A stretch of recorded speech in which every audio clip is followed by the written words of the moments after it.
Well, good afternoon, everybody, and welcome to our webinar this afternoon out of our office in Birmingham, where we've got myself, as you can see. Hello, everyone. And my good friend Mark, all the way from down under. Well, actually not really. Just came up from London. Yeah, from London, really. So Mark came up with the title, How to Golf More and Office Less. That sounds like a fairly incredibly technical. Well, it's very technical. I've got it. I love my golf, and the idea of golfing more and officing less sounds very appealing, Mark. It's a requirement. So I'm going to pass the keyboards over to you, and I'll just let's do this. I'll just cross-examine you. We're just coming out of a conversation on international tax havens, which is a very interesting concept, which followed a conversation which is a little bit sensitive here about the Poms losing against the Aussies in the cricket yesterday, and I believe no ball tampering was involved in. Well, you weren't caught in this victory. Well, you've got to improve, don't you, as you go, make adjustments as you get caught. So let's get into this, and we'll get through it. Ask questions as you go, guys. Oh, yeah. Gordon will jump in as we go. Gordon and I tend to digress, so we're going to try and keep this as focused as possible. So let's get into it, eh? So this webinar is it's the first time I've presented this actually as a webinar here. Normally I'm talking about offshoring as a concept. Today I'm going to talk about something else that would be probably quite valuable for partners. You know, particularly partners of firms where they spend too much time putting out fires and getting dragged into low-end crap, and that is the technical term, continuing recurring accounting practices, something like that. Yes, it's a common problem. So Mark, help the guys listening today. You are an accountant. You've got your own practice in Melbourne. Yes. Two-partner firm. Yes. Except you don't spend much, if any, time now. No, I don't think I can reconcile a bank anymore. Okay. Yeah. So, and then because of the problem in Australia some years ago where you couldn't find talent for love nor money, you thought it was a pretty cool idea to set up an offshoring operation in Manila. Yep. Time zone quite good for Australia. Yes. That was, so when you started, how many people were you employing to serve your own firm in Melbourne? Well, day one, we had no staff and no clients. And when was that? 2012. So 2012, we started with 0 people. Correct. Caught on a bit, really, didn't it? Caught on a little bit, and is about 350 now. 350 people serving accountancy firms all over the world. So yeah, I'll outline a few of these points in a couple of slides from now. So it's quite an interesting story. So well, I wanted the guys to get some handle that you weren't just a business coming in from goodness only. You really have a reason to be here. Absolutely. You lived it, you breathed it, you hang out with accountants. Yes. Like myself, almost every day. Yes. And you get to know what's going on. Yes, and that's why I've put this presentation together, rather than talking about offshoring and what we actually do. I spend most of my time in boardrooms talking to firms around the world, and they all have the same problems. And so, rather pleasing, isn't it? Yeah, and most of the problems, as an outsider walking in, they're not that complicated to fix. But when you're in the mess, it's hard to see clearly. Sure. And so I've put together today some, I guess, a couple of key observations that I've picked up from my travels, and I'm hopefully it's going to add some value to the people on the webinar today. Well, I'm sure we've got a lot of people who have that feeling of putting out fires and not having enough time to get on with what the phrase my mentor used to say, I'm too busy earning a living to make any money. Yeah. And I'm sure we all get that feeling. Well, I remember when I was 19, a mentor of mine, he was a commercial lawyer, and I still remember it like yesterday. He said to me, "How are you, Mark?" And I said, "Oh, I'm busy, Arthur." And he said, "It's easy to be busy. Are you being effective?" No. We'll work on that. We'll get to that. I'm still trying. But look, this is not just for partners. Partners, I would say, we get the most value from today, but it's also for managers and staff who want to step up to another level. And doing what I do and spending the time that I spend with firms, I can tell you there is a big difference between how staff operate and how the owners of a business operate. Key differences there.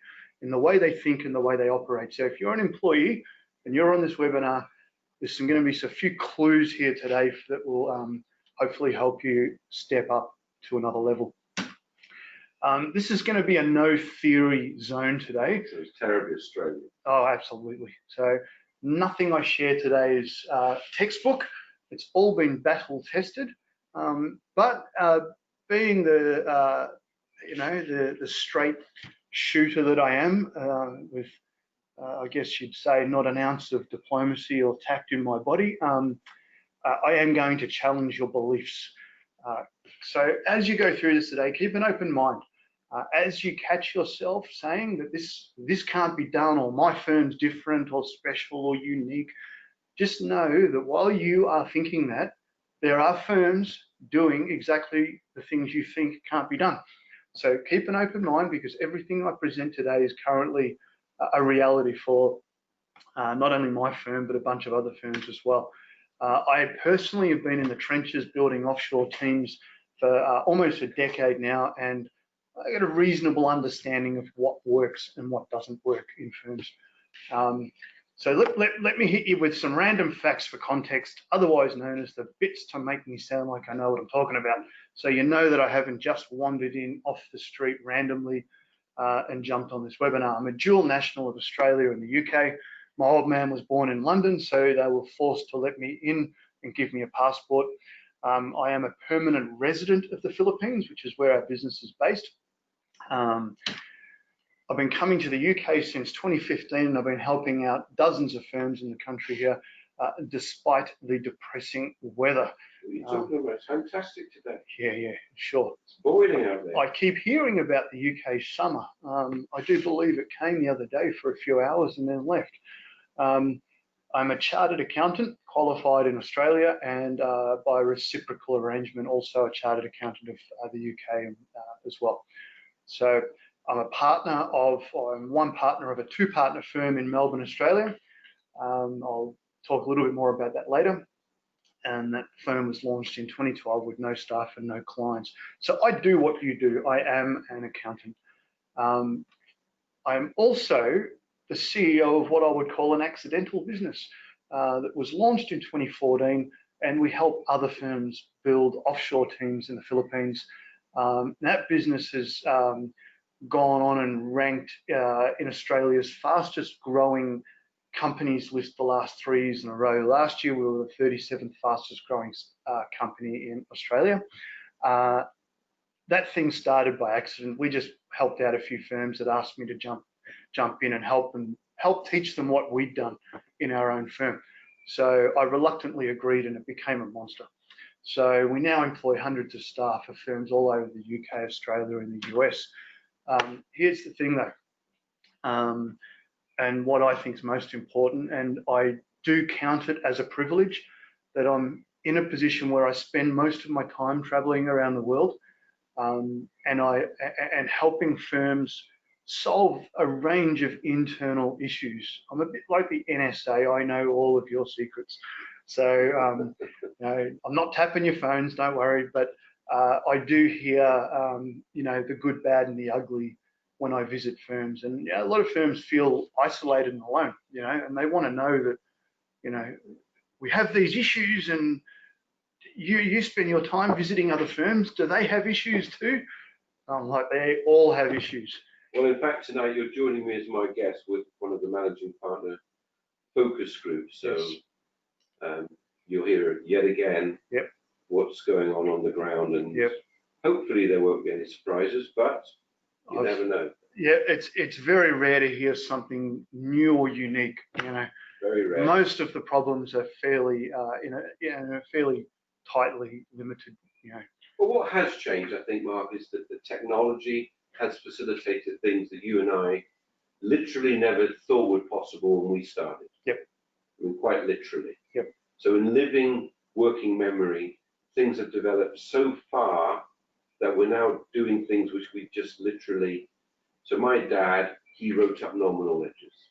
Mm-hmm. With a pen. With a pencil and then a pen. Wow. So in living memory, we've got accountants who. I remember writing up nominal ledgers, but it wasn't the only thing I did. Yeah. He said that was the only thing he did. Yeah.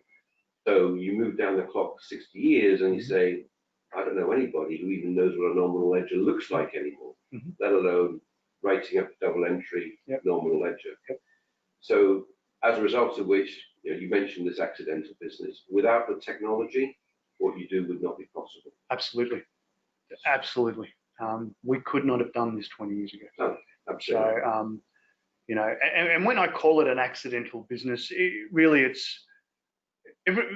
what we do is not an accident, but the concept itself, I never knew it was going to grow like it did. All I did was just try and help a few firms. That's all I did. And this thing just never stopped. But look, this is why we're here today.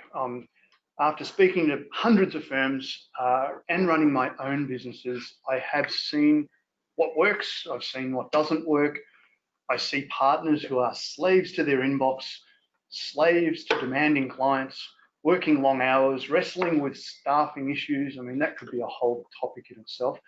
And many times unsure where they should be focusing their time each day because they're literally out of control. So here's my promise for you today by the end of the webinar. I'm going to share with you what I've learned about getting yourself as free as possible from the day-to-day running of your firm. And I'm going to share an alternative and probably more valuable way to spend your time.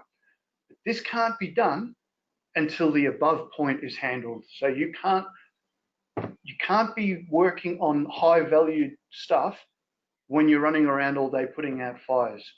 So let's dig into this a little bit. Let me share a couple of examples with you. So examples, firm A, client of mine runs a 7-figure firm, highly profitable, low stress, partner owns homes in multiple countries, openly tells us that he spends more time on his boat than in his office, and he's rarely on the tools or involved in the operations. It's the dream firm. It's what we all aspire to. And he is the source of much jealousy or admiration, however you want to look at it.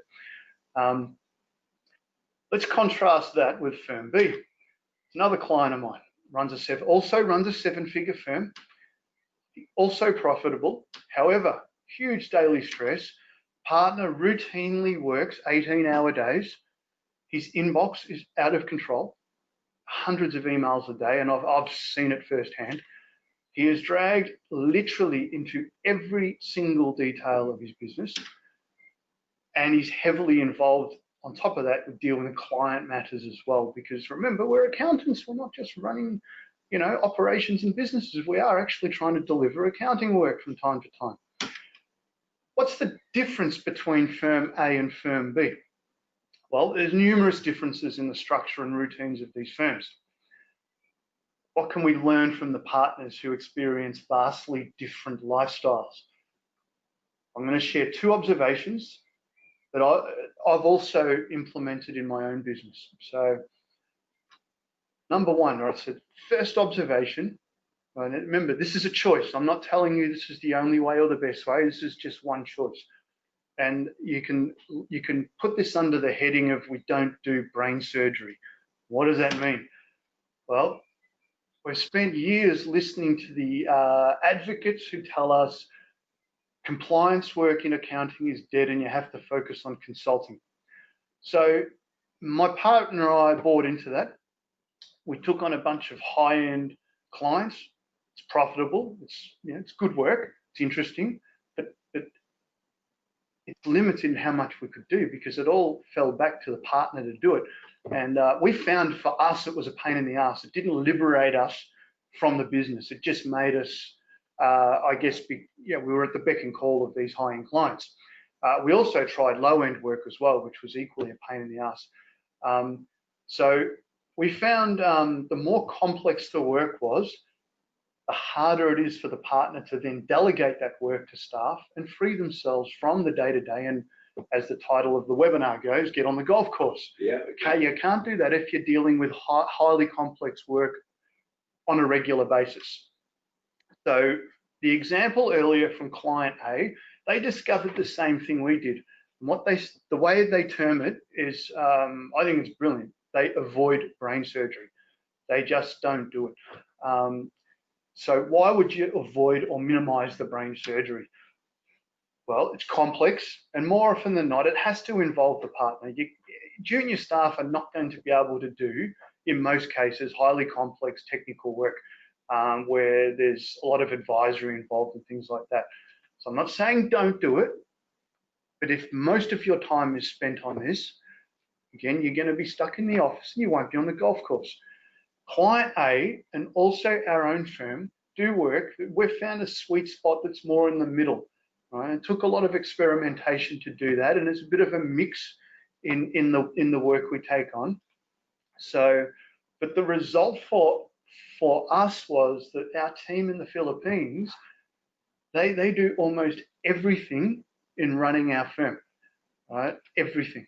Right? My partner, over the last 12 months, my partner John has worked somewhere around 2 to 3 days a week on the business in our accounting firm, and we're about to have a record year in revenue and profit in that firm. And I think that's an outstanding outcome because many firms are running around with like chickens with their heads cut off, whereas our team in the Philippines has done everything from admin through to delivery of accounting work, and John will get involved when it's a bit too technical, but again, because we've chosen the right clients, we don't do brain surgery, and the team is able to be delegated much more easily. So for that, it's much lower stress. It's almost fully delegated. And as the title of the webinar is, less office and more golf, which is what we're trying to teach here today. So let me just come back, Mark, because I know a number of people have said, if I ask the question, what's the most rewarding thing about accountancy? Most partners and non-partners will say, if I can sit with a client who I like, obviously, yes, and can help them with their issues, normally the issues in the future rather than reporting the past. The most rewarding part of the profession is actually helping somebody. So you get out behind the desk, having had a meeting with a client, they say, oh, Mark, that was absolutely fantastic. Thank you so much. That was really helpful. And you think, yes, that's what it's about. Correct. But what you're saying is, if you spend your life advising clients, then you're a slave. Well, it becomes a job, doesn't it? Very much a lifestyle. It's more of a job than a business. A sort of a happy medium. I'm suggesting an alternative where your time is a bit, I guess, more under your control. You're not a slave, or what is it? The tail wagging the dog. Yeah. You're in charge, and so there's absolutely. I'm not saying to remove advisory. That's the last thing I'm saying, but I don't think it's the be all and end all. Again, I've got client examples where they avoid that deliberately because it's hard to delegate. And if you're doing too much advisory, how do you get on the boat? How do you get on the golf course? No, that's the catch-22. Yeah. Whereas if you've got a taxi driver client who definitely doesn't want too much, if any, advice, but they don't want to pay very much either. So you're saying, look, actually, you don't, unless you can really sausage machine it and stack it, I sell it cheap, don't try. Go for that middle sector where people are happy to pay a little bit of a premium to know you're sort of around and it's going to be right. Correct. So we have experimented, with the high-end stuff, and while it's interesting and it pays well, it became a burden on my partner, and he didn't enjoy it. We also experimented with low-end, cheap type stuff.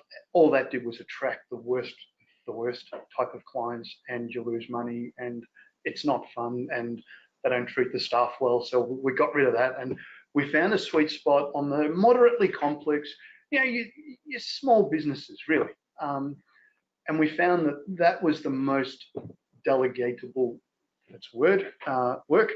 And by doing that, it then takes that load off my partner, and he can still do advisory as he chooses. That's as he chooses. Yeah. So if the client does ring up, or he wants to go and hang out with a client, he can. And he does, yeah. All right. And wealth management. Do you do wealth management down in Melbourne? Personally, we don't, but we refer. You got a strategic sort of Yeah. relationship. Yeah. Okay, so you sort of delegate that away. Yeah, so that gets referred out 'cause it's highly regulated and licensed, and it's Oh no, same here. a pain in the head down there. Yeah, yeah. Yeah. The smaller firms listening today will say we don't do wealth management internally Right. because it's way too onerous, It's a specialization. highly specialized, and as you say, regulation crawling all over it. Yes. So they would outsource it or do some sort of partnership Yeah. with wealth management. Well, particularly at our age, Yeah. our clients are going the same age as us. Yep. I think if my accountant didn't offer wealth management, questions would be asked. Right. Because if there is someone out there I trust with my money, it would be my accountant. Yes. Yes. And that's a matter of fact. Yes. And you think, well, I can't be that unusual. Yeah. So yeah, that's very futuristic, very advisory, but you wouldn't do it. You would delegate that to a financial advisor. Yeah, so we just do a referral relationship because it's the licensing requirements are ridiculous. It's a specialization. Very rough example, somebody comes in with a typical financial scenario, personal situation where they need financial guidance. You end up having to spit out an 80-page, cookie cutter template piece of advice that is simply just there to avoid getting sued. Put it in front of me, I could write the advice up in one page. Yeah, but you can't do that. No, you can't do it. Health and safety, mate. No, you've got to be careful. Got to put a helmet on when you cross the street. Yeah. Okay, so we're going to. Well, I don't know where we're up to. So what I'm suggesting is, again, it's a choice. If you want to be more in control of your time, then I would be looking to, minimize some of that really highly complex work that always lands on the partner's desk, or at least control how much of that you decide to take on. But I'm going to suggest some ideas in a minute, and this will make some more sense soon. So just hang in there. Well, it does make sense to say, so what is the capabilities of a Filipino accountant? Yeah, so rather than read all of that, you can all read it. Exactly. Guys, take a screenshot. I'm not reading all that out, and it's in the book. So look, anything that you are doing here in the UK, anything we are doing in Australia is being done in the Philippines as we speak. I mean, literally. I mean, there's guys over there right now doing anything on this page. So it's more, the easier way to approach this question of what can they do in the Philippines is just invert the question, say what can't they do? And I would say there's a couple of things they can't do. Obviously, things that require a geographical presence. They're not going to be there to greet your client, although there's ways to do that. I went into a company in Australia over in Perth. I walked in, there's a massive reception area. Nobody's in there. And I'm like, this is weird. I walked up to the desk where you sign in. There's no person. There was an iPad, right? Mm. And you log yourself in on the iPad. It takes a photo of you. It spits out a sticker that you put on yourself, and then it'll automatically email the person you're seeing, and you go sit down and wait. Zero human interaction. There's other ways I've heard of where you could have somebody in the Philippines on a screen doing the same thing, right? Welcome. So again, this stuff's all possible, but again, I don't do that. But well, you say that we first met on Skype. We did. That's how we first met all those years ago. Yes. We had a little chat across the world. Yes. So okay. I remember it like yesterday. Yeah. Yeah. The years melt away, but that's true. That relationship literally started on Skype. Yep. And now look at us face to face. Yep. Around the table. Years down the line, 350 people in the office. I know. Who'd have thought? And we're even starting to like each other and get along. Well, there's hope. There's hope. So look, let's kick through this. Here's the second thing, right? So, and I hear this all the time, and I guess it's become somewhat amusing that you can't delegate that. It's the typical, I guess the mental barrier that firms have. You can't do that from the Philippines, or you can't delegate that task, Mark, or that's impossible. And I hear this quite frequently, but getting delegation right is critical to freeing yourself from the day-to-day running of your firm. Now, this doesn't have to be offshore in the Philippines. This can be done under your nose in your office, all right? So I'm not here, I guess, evangelizing for the Philippines. This can be applied right here, right now in your office. It's about getting yourself out of the day-to-day crap that partners are often dragged into. However, I was going to say, I was with a firm in Reading. Yep. This is the exact discussion, and we're looking at each other saying, we both know the answer to this, don't we? And they went, yeah. Yep. So I said, so when are you going to make a list of all the clients that you don't want? Yes. And he looked, he said, we'll do that this summer. Yes. And I said, what are you going to do with that list? He said, I think we'll sell them. So I'm on the phone to an outsourcing operation based in the UK. And I said, would you like to buy low-end taxi drivers type of clients where they're no hassle, but about 300,000, and he has bitten my hand off. Wow. Just like that. He said, because that's what he wants. His business is low-end. Don't ring me. Yes. Don't even think about ringing me. Yes. Because I don't want to know. Yep. But I will do your tax return on time. Yes. For £2.50. Yep. And not a penny more or less. Yep. And the firm in Reading is now saying, I'm now free for my middle market, the ones that you've I described. understand that intimately. It's just. You just do it. You know it makes sense. Yep. And they're doing it. I'm describing today's webinar like getting a PhD in common sense, because the challenge for firms is, look, this year I've spent, because I'm a bit weird, I count. I've spent 80% of my days on the road, right? Which is in itself stupid. I'll never do it again. But do as I say, not as I do. Yeah, no. This is one. This is something I got really wrong, right? But again, I had never done it before, and I thought I was stronger than I was. But it takes its toll. It took a its road toll. warrior takes its toll. That's it. But that'll circle back to high value activities, which we can talk about in a minute. But yeah, going out there and talking to firms and hearing all the issues that they face, the solutions are often obvious. The solutions are often simple, but the solutions often require courage. They're not easy all the time to implement. You got to sack a bunch of dickhead clients. Oh, I can't offend them or upset them. Who cares? We don't have to upset them. You can be nice. It's possible, Mark. I know you're Australian, but it's possible to be nice. You can say, Mark. Is there a book on that?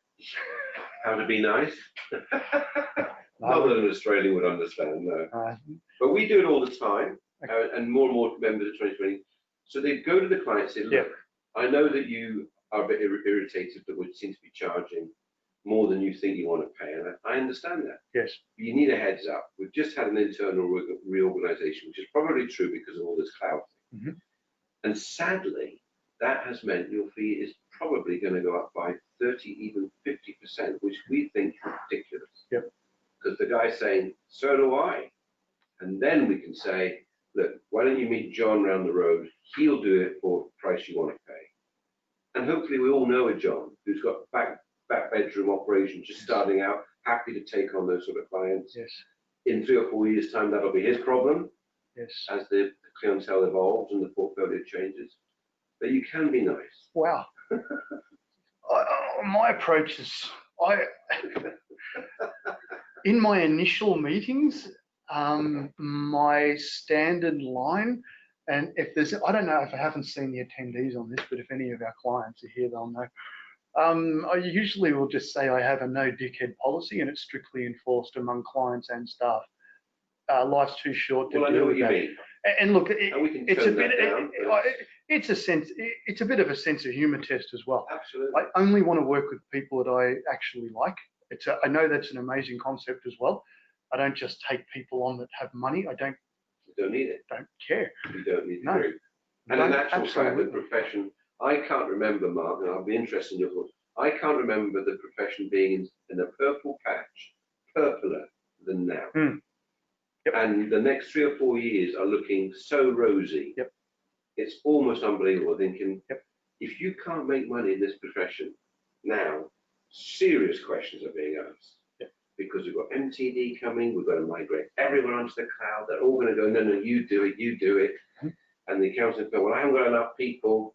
So step up the fastest growing part of our profession, which is you guys. Yep. From 350 people, the outsourcers are growing similar models. Yep. It's just huge. That's madness.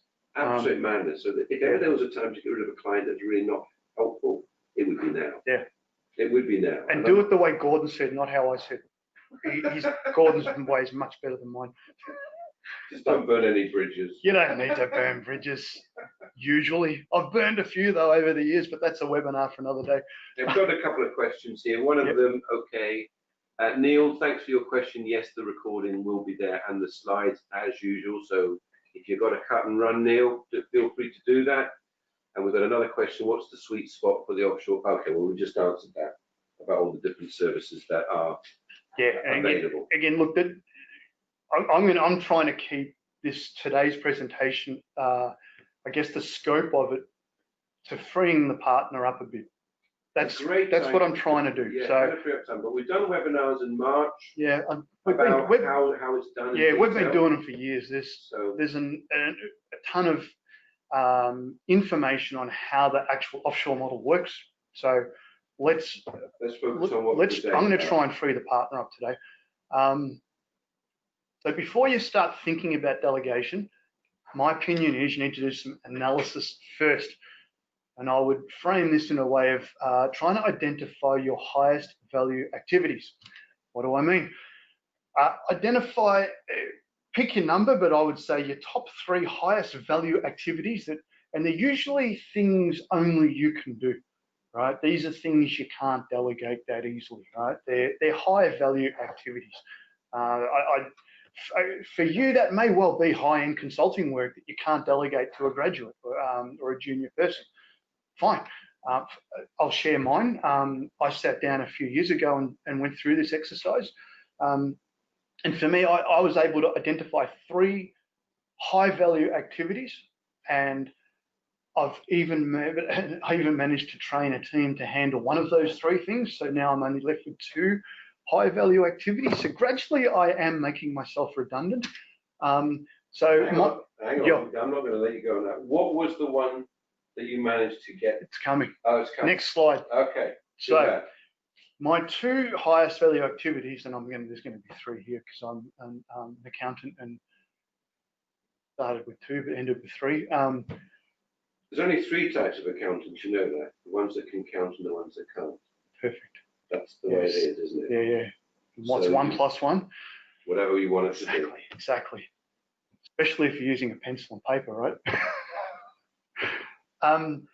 My 2 highest value activities. Okay, the first one was marketing. Okay, I've built my business old school, on a plane, face to face, in boardrooms, sitting with partners, sitting with their teams and unpacking problems and looking for solutions. Whether I can actually help them with my business or not is secondary to actually just trying to help them. It's just what I've done. I've done it since day one, and it's probably how we'll always do it.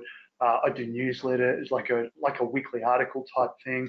So some of that marketing stuff is high value for me. Sitting here doing this webinar now, it's hard to delegate that.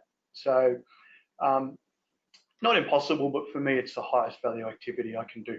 Get on a plane, do the miles, and it's old school. Don't press the flash. Yep, it's building relationships, trying to help people, and accountants do appreciate that. They much rather you sitting in their boardroom than responding to some freaking ad they've seen on the internet.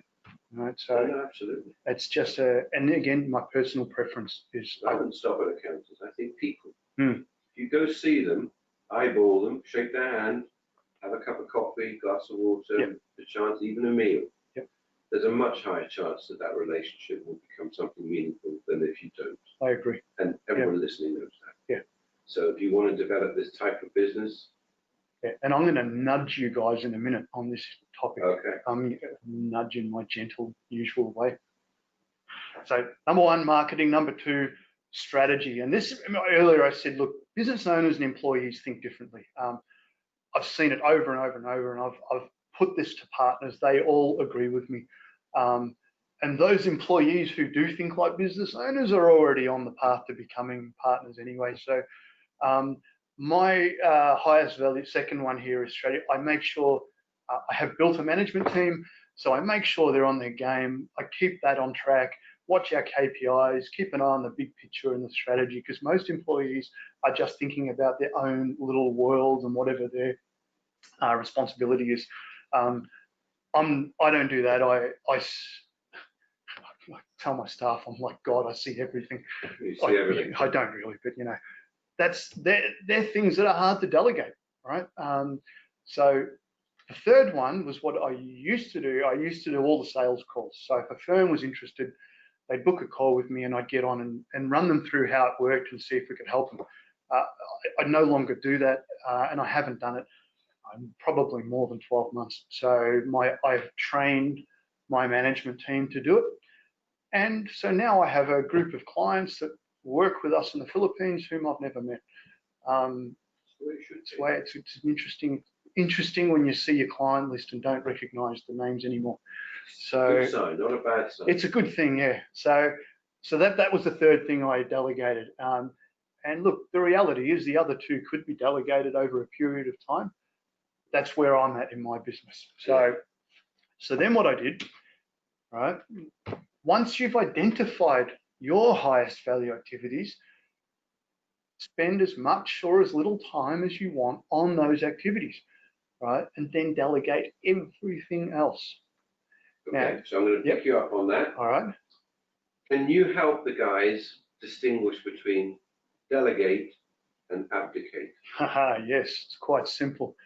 Yeah. Please, because a lot of guys will say, well, you do that, and then Yes. they'll walk away and wonder why it didn't work. Yeah, the key is going to be is that there needs to be some sort of follow-up mechanism so you know what was done, right? So abdication is just simply passing it off and forgetting about it. That does not work. I would only probably do that if it was a task that didn't matter. Didn't matter at all. Correct. If it mattered, I'm keeping track. Right, I use so notes you'll have a lot. systems in place to get feedback. Yeah, so you know where it's going. Yeah, and my office has whiteboards on every wall. I've usually got a pretty good handle on what's going on. I keep pretty good notes personally. I actually use a pen and paper, very old school, I know. Everybody? Yeah, I know. But I also have trained a team to take this stuff seriously. So it's very rare now. It still happens. It's not perfect, but it's rare that things slip through the net. So, but it does happen from time to time. But yeah, that's how I would differentiate it. So, delegation is training and making sure someone's getting that task done.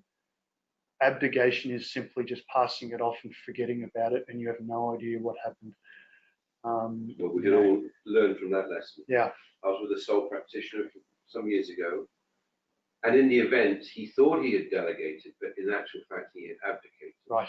Because the firm crashed and burned. Right. It actually went down. Yep. Because the manager that he thought he had delegated to was running it, but as we now know, he was running it into the ground. Yep. Yep. And okay, the guy thought he'd got onto the golf course more than he was hoping to. So in other words, he was loving it, enjoying the sort of freedom, only to find out that back at the ranch, it wasn't as he thought. You need, and this is where you need good KPIs and reporting mechanisms. So for me, I'm on the road a lot. Yeah. But I get a daily photograph of the whiteboard with our KPIs. There you go. I know where we're at. Most days I'm looking at it. Not every day, but most days. Most you're days. looking at it every day. So my guys are recording numbers real time, and it's very helpful. You know, and this is an example earlier when I said the CEO or the owner thinks differently. I noticed that our numbers had reduced by 4 people over a period of weeks of looking at these photos. Nobody else on the team picked that up. Right? I did. And then I scrolled back up looking at all the previous photos, connected it all together. I said, guys, we've dropped 4 staff here. Nobody noticed. What's going on? And it wasn't actually a big deal, but the fact is they didn't see that. They can pull the information together but they They correct. don't necessarily read it. Correct. So it's all about thinking and understanding. Those numbers tell a story, but that's again a webinar for another day. So you know, it's so many good topics. There's so many nuggets here for you guys. So you've identified your highest value activities. Now you may want to go hard and then spend a lot of time on those high value activities, or this is where your choice comes in. You might want to go and play golf. You might want to go on your boat. You might want to take a break. You might want to spend time with your family. If you don't like your family, go get another family. You know, there's lots of choices out there for you. But the point is you now have a choice, whereas previously you did not, because you were getting dragged in every direction every day. Now, I'll just give you some food for thought, because on what some potential high value ideas might look like, which is exactly what we talked about earlier. This is incredibly complex, so get ready. How about going to visit some of your clients? You know, we spoke earlier about accountants like to solve problems and help their clients, but when was the last time you got on the road and actually visited your clients? I've only had time, Mark. Of course. Only about exactly. time. Exactly. Not to. Yeah. But you know how it is. Yep. Yep. And there you are. You're in that rat race all of a sudden. Exactly. If you can hear people saying that down the Yep. down the webinar, really thinking, Yep. yeah, we've all been there. Yep. I know. And the beautiful thing is it's an obstacle that can be overcome. So I was talking to a guy the other day, and he was saying, and I'll ask you this question, and I want to ask the guys. So the question is, you've worked terribly hard today. So you're in the accounting practice. Yep. If you can get yourself back to the ranch, you're in the accounting practice, and you've been working pretty hard, if not very hard. And you get to the end of the day, and you reflect on your day, and you think, what have I done today? If you are that soldier, the next question is, how many times a week do you get that feeling? And I get that feeling normally when I'm at home, working from home, where it all gets a bit bitty. The phone comes in, the odd email, and my good lady comes in and asks me a question. And so what I'm doing... Is that your wife or mistress? That's my wife. Yeah, okay. Yeah. So what's happening is I am responding to other people reaching out to me. Yes. And so it takes me whatever it takes to get back to my to-do list. Yes. And so this thing goes on and on and on. So I said, oh gosh, yes. I said, I wonder how many accountancy firms or individuals get that feeling. Everybody.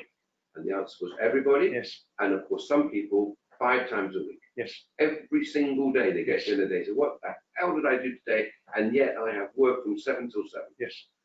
So here's what I suggest to do. I said, first of all, you put quiet time in the office for 1 hour or 1 hour and a half twice a day. Yep.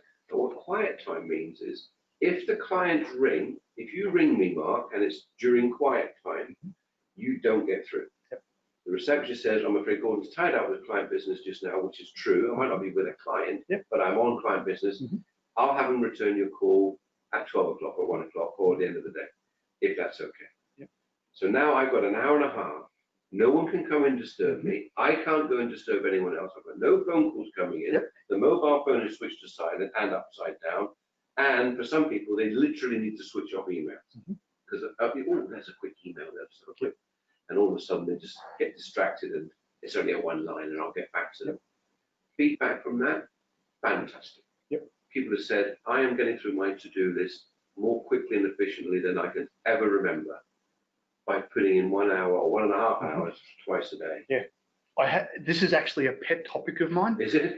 And I have done an entire webinar for staff on this, and I'm going to talk about it in this webinar. We're on the same page. Completely on the same page.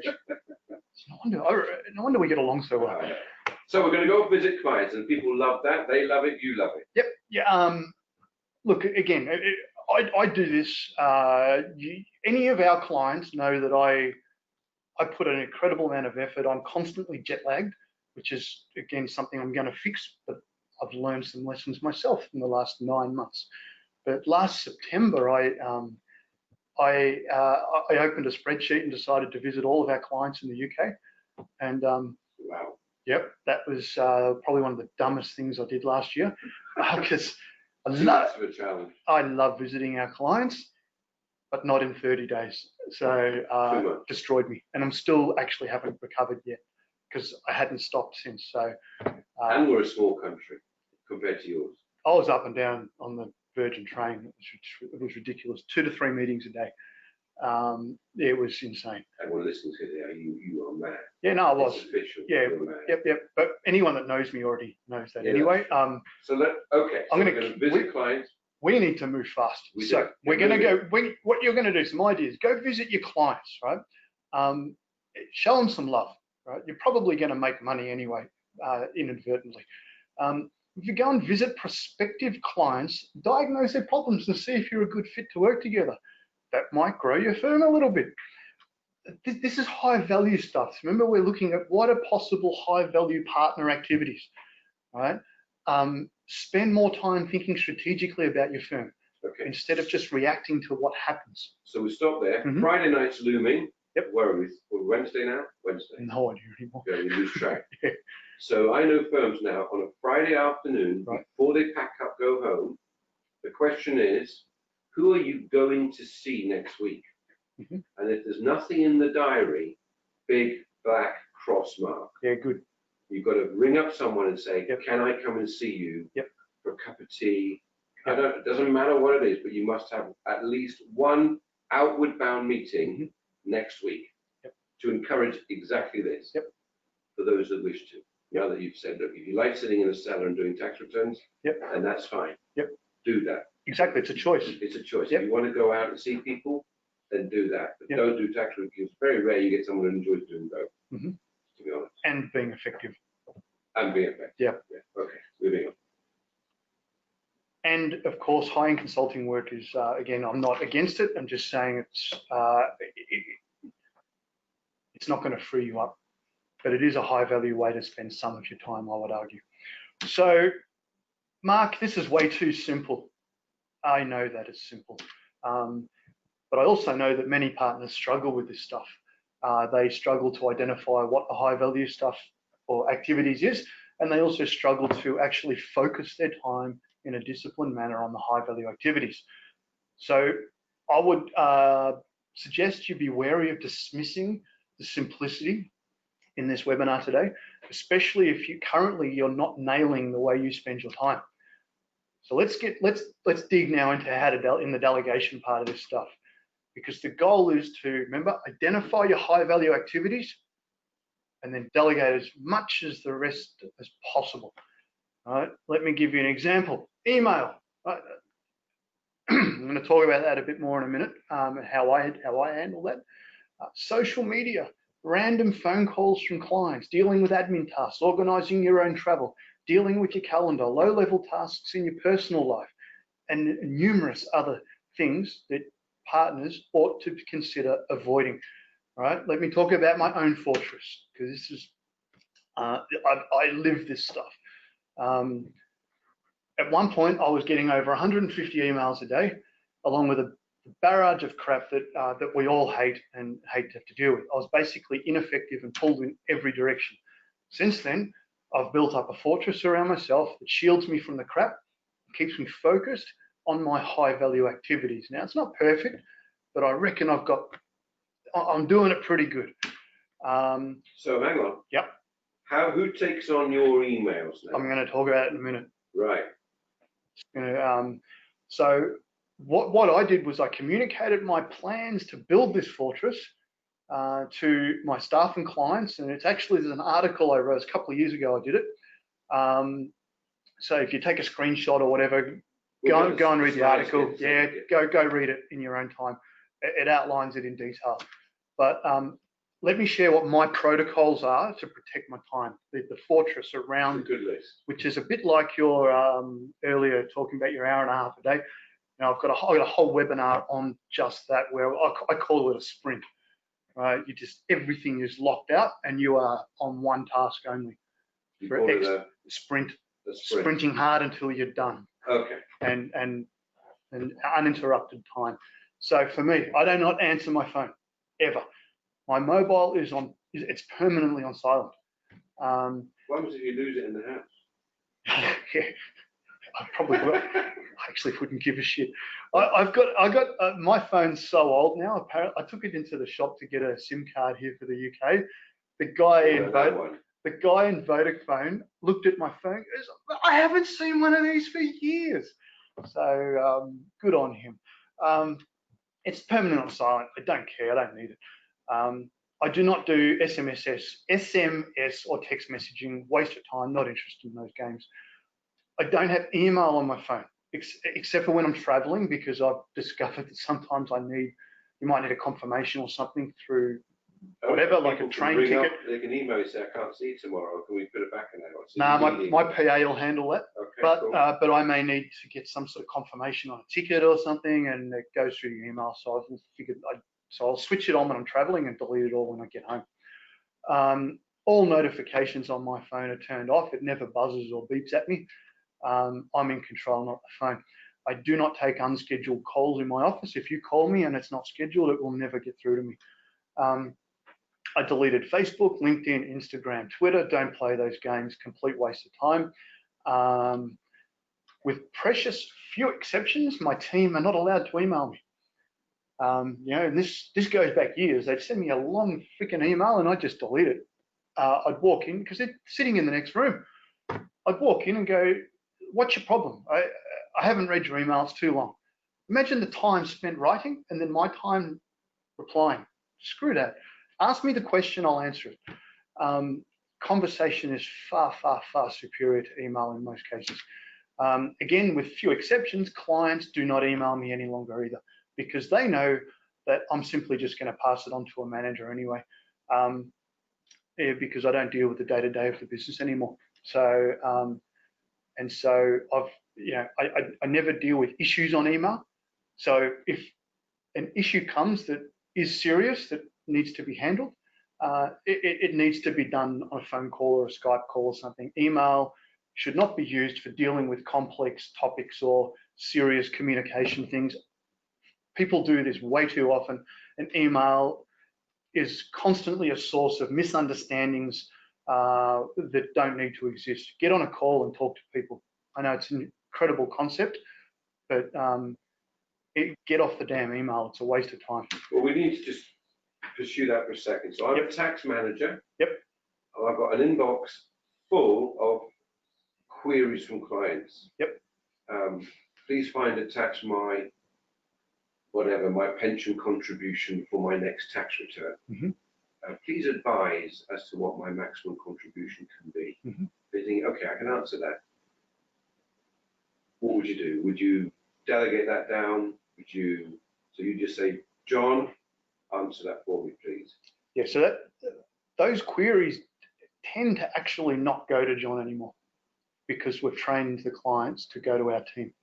So, right. So they now know who to point of contact. Even if they email John, he's not even going to answer it. He's going to forward it to the team to answer it. So the clients have been trained. So when I come to see you for the first time, Mark, and I'm potentially going to be your accountant, yes. I need to bring Brian with me, don't I? Because I'm going to say, now listen, Mark, when we get going, Brian will be your point of contact.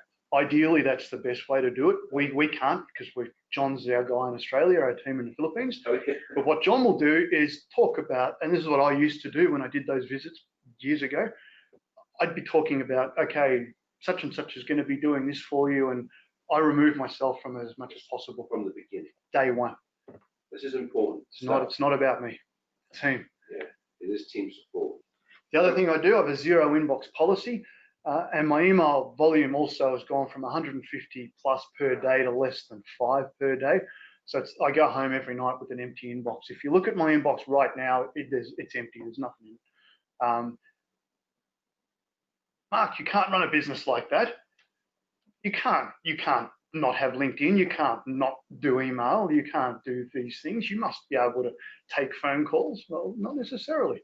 You'd be surprised how much of these time-wasting activities you can actually remove. But it requires help, and that's where the EA or executive assistant will come into the picture. We have 5 minutes, man. I've got to move fast here. I've got 2 PAs. My partner has 2 PAs, and they have basically run our lives for us. 30% of our staff in the Philippines are in administrative support roles for our clients, so it works very well if you set it up properly. What can an EA do in the Philippines? Take a screenshot, go back and read it in your own time later. Basically, invert the question, what can't they do? Because otherwise they're doing everything else. So I'll give you 3 fun examples, nice and quick. Not technical, not accounting related, but I had an anniversary last year. I was speaking at an event in Tel Aviv, and I was due back in the Philippines on the day of my anniversary and girlfriend's birthday. So my assistant called me on Skype, organised a budget, which was much higher than I wanted, went out, bought the gift, got it wrapped, put it in the top drawer of my desk at home. I got off the plane from Tel Aviv back to the Philippines, opened the drawer, pulled it out, happy anniversary, darling. And she's like, you didn't do this. So Yeah, it's no but you secret. did think of it. Yeah, I organised it. You organised. So that's better than not organised. Exactly. Rescheduling flights, look, again, I use my staff all the time, right? So for example, I was in a meeting in Puerto Rico last year where I spoke at a conference there. I discovered some bad weather in Miami, which was my exit route back, and I'm potentially going to get stuck. So I discovered this it was like a big drinks get together where some of the Americans were telling me about the weather. So I'm like, crap, okay. I left the room for 5 minutes, jumped on a quick call to my staff back in the Philippines, said, please reschedule my flight, work out another way home. Went back into the meeting. It's a 5-minute call. So they completely rerouted me. I ended up going back through Texas and avoiding all of that weather. All I did was ask them to move me, nothing else. Another interesting one, I was driving through Australia, hundreds of kilometers on the road, had a hotel booked, had more energy than I thought. So I called my staff from the car in Manila, said, okay, find a hotel another 100 kilometers up the road, book me in it, and then cancel the one that's coming because I can drive further today. So never left the car. 20 minutes later, got a call back. Okay, you're booked in such and such town. Here's the address. Makes life easier. Never got out of the car, never stopped the car, kept driving through. I do this all the time, every day. Again, we will run out. I can't get through all of that. So Firm B from earlier, the partner there, he's like my brother. One day we were going for a long drive. He unloaded a massive amount of issues that he was having to manage. We even looked through his overflowing inbox together, and it was insane.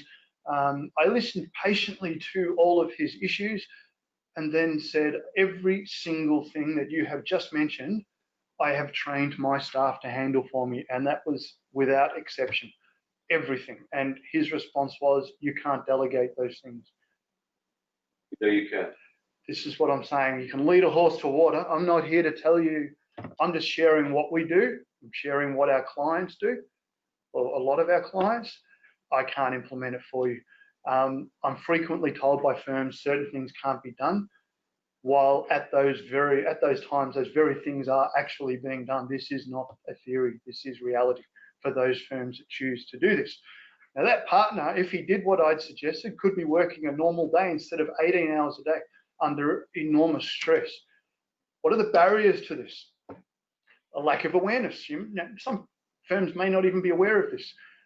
It's no longer an excuse if you've been on this webinar and stayed awake to this point.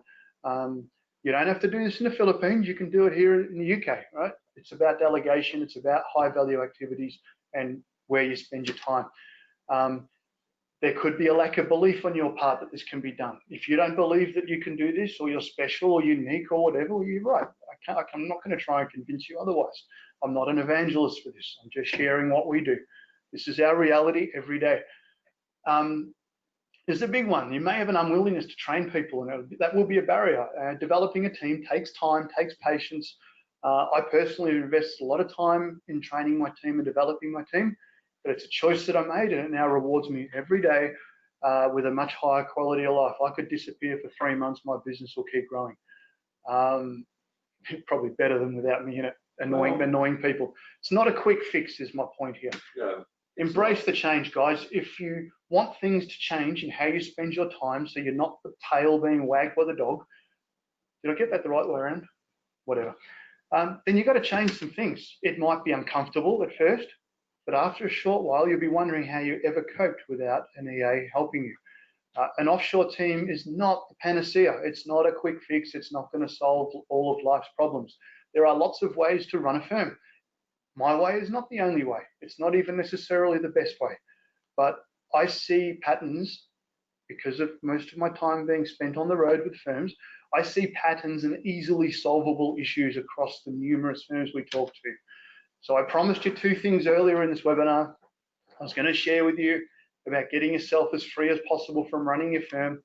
And I was also going to share an alternative, more valuable way to spend your time, which is your high value activities and delegating everything else. So was that helpful? Did I deliver on my promise? Hopefully you got some value, or at least a nugget or 2. If it resonated, if it was helpful, grab a copy of the book, send me an email. I'm not going to answer you. My PA will answer you, but we'll get a copy of the book sent to you. We've got previous webinars that we've done. Webinars to answer some of the details. Yep. But coming back to your correlation, we can now confirm the most profitable firms are strongly correlated to the firms that outsource or offshore. We now can confirm that. Yeah. Because we've done our own benchmarking. Okay. How much money do you make? Do you offshore or outsource? Right. And there is now a very strong I correlation. didn't know that. That's Yeah. interesting. Yeah. It's more than interesting. It makes a lot of sense when you think it through. Yep. When you can release your time so that you can do more of what you As I said enjoy. before, a PhD in common sense. Absolutely. You know, Let me just run a poll, guys. Yep. So I'm going to launch the poll. Please answer it for me, guys. And so there we go. Would you like Mark to get in touch with you? Just vote away, please, so people can. Is it working? It's in process. Ah, here we go. Now we'll get it. I have people for this. There's a technology that's. Yes. I'm a Just pen and vote away paper guy. for those that want to get Mark to get Yeah, in look, touch. my team talk to the UK firms almost every day. So Half of your business, Mark, is in the UK, Correct. and half in Australia, and a few stragglers coming through spattering the US. the Yeah. US. Yeah. So you're almost getting to a 24-hour use of your It is a offices. 24-hour operation. How about that, guys? I started my business 24/7. Oh, mate, I started the business just to work at home quietly. What a failure. Not at all. Yeah. We all live and learn. Thank the Lord. Yeah. Thank you, guys. I'll close the poll, and we'll get back to Mark. Mark, thank you very much indeed. Fantastic. It was a pleasure. Guys, hope you found it helpful. Email me or Mark if you want any further details. Have a great day. Yeah, and if you want that webinar I did on time management that unpacks this in more detail, ping an email because I'll just send you the link. It's only internally available for my staff, but I'll send you the link. It'll be pretty helpful. Brilliant, Mark. Thanks very much. Bye.